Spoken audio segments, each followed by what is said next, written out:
Hello' everyone, কি খবৰ আপোনালোকৰ? খবৰ নিশ্চয় ভাল আৰু আমাৰো ভাল। পিছে ৰাইজ, এয়া দেখিছেনে? আজি মাহঁতৰ লগত ওলালোঁ আমি পদুমণি আই থানলৈ বুলি। অলপ দূৰ যোৱাৰ পাছত আকৌ এয়া দেখিছেনে, বাটতে ৰখাই সকলোৱে মিলি একাপ চাহ খালোঁ। চাহ আকৌ মই ঘৰতে বনাই লৈ গৈছিলোঁ। ইয়াৰ পাছে পাছে আকৌ এয়া দেখিছেনে, আমি গৈ পালোঁগৈ পদুমণি আই থান। প্ৰথমেই এখন দোকানৰ পৰা শৰাইৰ প্ৰসাদ কিনিলোঁ আৰু এয়া ভিতৰলৈ বুলি গৈ আছোঁ। যিহেতু আমি বছৰটোত এবাৰ পদুমণি আই থানলৈ যাওঁৱেই আৰু এয়া দেখিছেনে, গৈয়ে মই বাহিৰতে ধূপ লগাই ল'লোঁ। তাৰপিছত প্ৰসাদো দিলে আৰু আমি সকলোৱে মিলি প্ৰসাদ খালোঁ। প্ৰসাদ খাই থকাৰ মাজতে আকৌ এটা কথা সিদ্ধান্ত হ'ল যে আমি তাতে ভাত বনাই খাম। যিহেতু তাতে সকলোখিনি সা সুবিধা আছেই ন, সেইটো কাৰণে আমিও ভাবিলোঁ যে আমিও এসাঁজ বনাই খাওঁ।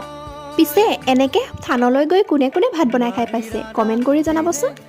এইফালে আকৌ মায়ে মাছ বাচিবলৈ ল'লে। যিহেতু আমি মাছেই খাম বুলি ভাবিলোঁ, সেইটো কাৰণে মায়ে মাছ বাচি আছে।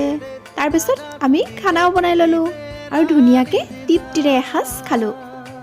অলপ সময়ৰ পাছে পাছে আকৌ আমিও ঘৰলৈ বুলি ওলালোঁ। আপোনালোক কোন কোন পদুমণি আই থানলৈ আহি পাইছে কমেণ্ট কৰি জনাবচোন। তেন্তে আজিলৈ আহিছোঁ, বাই।